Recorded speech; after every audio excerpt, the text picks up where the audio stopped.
Hey guys, we are back in the garage working on another DIY project, and this is one I probably should have done before we left on our lap around Australia last year, but better late than never, and that's to get my Starlink permanently installed on the roof of the D-Max. Now, Starlink is a bit of a controversial topic when it comes to camping, and I tend to agree that when you're off-grid it is nice to fully disconnect from everything, including the internet, but for business purposes, it's hard to deny that this is a very valuable tool, and for me personally, it means I can actually stay off-grid for longer and still get those emails sent and videos uploaded without having to come home to get that stable internet connection.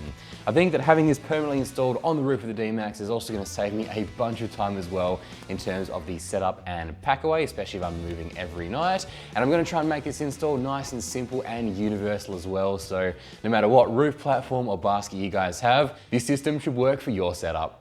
So my Starlink is the Mini model, which honestly works unbelievably well. So we use this thing all around Australia and it gave us some pretty crazy internet speeds. I think around 300 megabit download and close to 40 megabit upload when those skies were nice and clear, which was plenty for the work that we were doing. And of course, it is incredibly tiny as well, so it wasn't too much of extra baggage to carry around the country either. On the base here, there is a small kickstand built in, and you are actually supposed to point this towards the satellites every time you set the Starlink up. But of course, when it's mounted to the roof rack system here, it is essentially going to be facing straight up into the air. So I've been doing some testing over the last couple of months to see if that was going to be an issue at all. And when I've been setting it up, I've just been like placing it on the roof basket like that in any odd orientation to see if there's any difference. And the good news is I haven't noticed any difference whatsoever, either in the speed it takes to get that initial connection or in the download or upload speed either. So I reckon we're going to be fine for this install.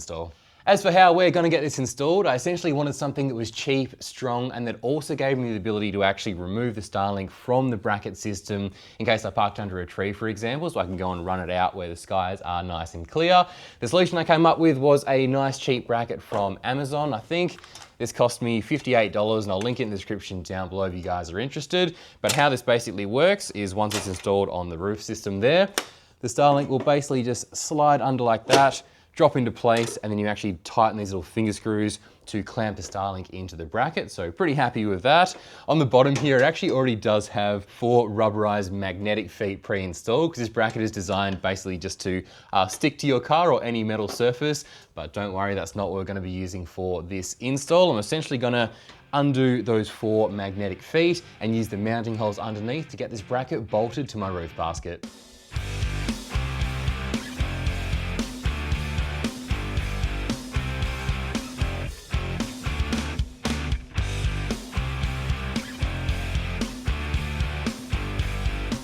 With the magnetic feet removed, I'm just cutting down some lengths of 3mm steel, which are actually going to sit underneath that roof basket, essentially creating a bit of a clamping system.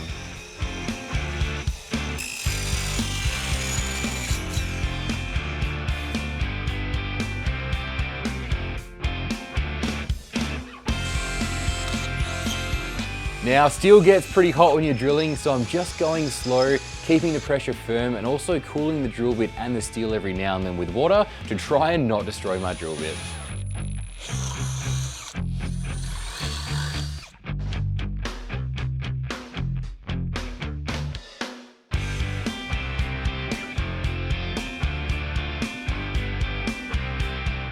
While the paint on those new brackets is drying, I'm just adding some thin felt tape to all the contact points on my new Starlink mount. I don't know how necessary this is, but I had the tape lying around and I figured it couldn't hurt.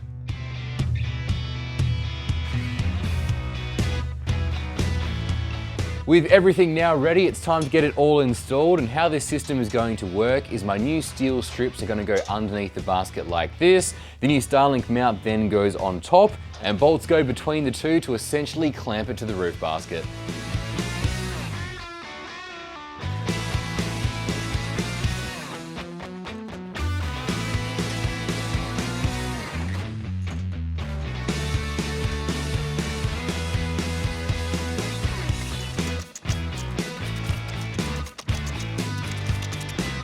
Alrighty, that bracket is now fully installed on that roof basket, and pretty secure, not going anywhere. I chose to put it on the very edge here to still give me the most amount of storage space possible on the remainder of that roof basket. And because the rooftop tent kind of sets up that way, so the tall end is at the rear, nothing should really be obstructing this Starlink's view of the satellites above.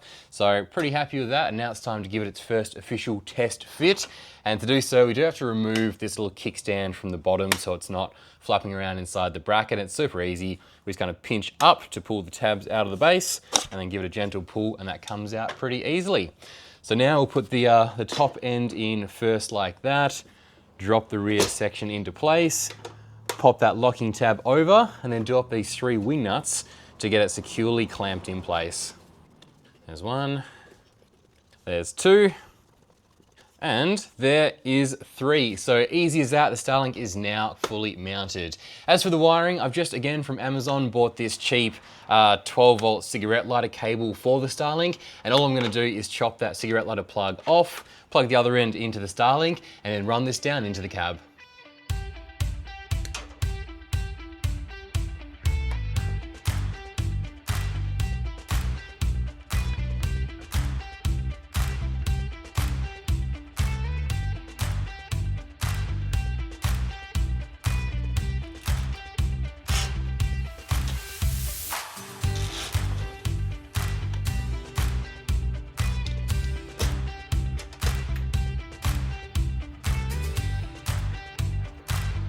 My wiring isn't quite long enough to reach all the way into the cab, so I'm just having to extend it with some cheap twin core wiring I had laying around the garage.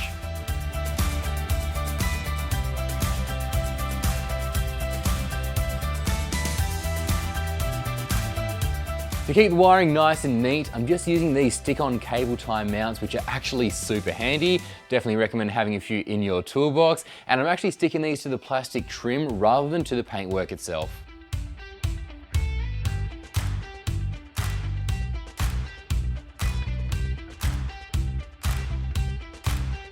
From here, it's just a matter of neatly routing the wiring all the way from the back of the cab through to the firewall wiring hole in the passenger footwell. Now that we have the Starlink wiring into the cab, we just have to connect this to a power supply, and to do so, we could just reattach that cigarette lighter plug from earlier, plug it in, and then the job would be finished. However, that would mean the Starlink is running off the starter battery, and I'd much prefer mine running off the big canopy battery instead. So to achieve that, I've actually got pretty lucky here, but I already have a fused power supply cable from that canopy battery already in the cab here. This is what we used to run our dedicated freezer while we were traveling last year. So my plan of attack is just to join these together, but I will be installing a small switch in the middle so I can actually toggle it on and off with the press of a button. This switch I just bought online. It's actually designed for D-Maxes. So it's going to replace one of the blanks up the top here and give me a nice factory look. Now, because the Starlink is going to be running for hours at a time and my new switch is only rated to 2 or 3 amps, I'm going to have to also install a relay as well. And if you're new to 12-volt systems, I know relays can sound confusing, but honestly, they are dead simple. Basically, instead of all the power for your accessory running through the switch every time you turn it on, the relay completes the circuit instead, and all your switch has to do is tell the relay to open or close the circuit, which only takes a tiny amount of power. I'm just going to be using this cheapie here because it's a tried and tested model. You get it? It's a tried and tested model. And as for the install, I'm just going to pop that underneath the switch in my center console area here to keep everything nice and tidy.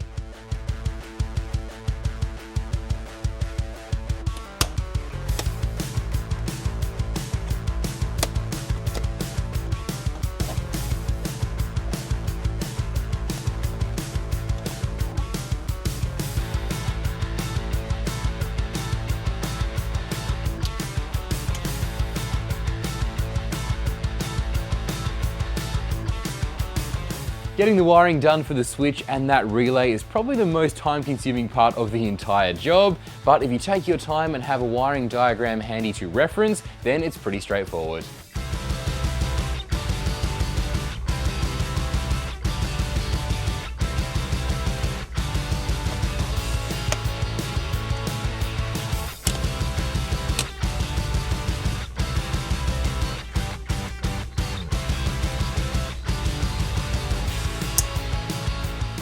Alrighty, my wiring is now complete. Everything is put back exactly as it originally was, and I reckon it's looking pretty neat. I'm very happy with that Starlink switch there in my lineup of factory switches.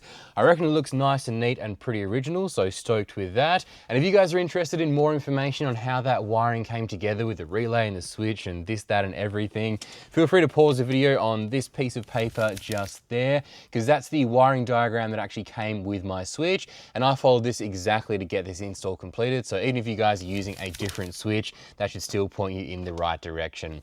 And now before we wrap up this video, there's one more very important step left to do, and that's going to be to pull the D-Max out of the garage where it's got a nice clear view of the skies above and give this system a test.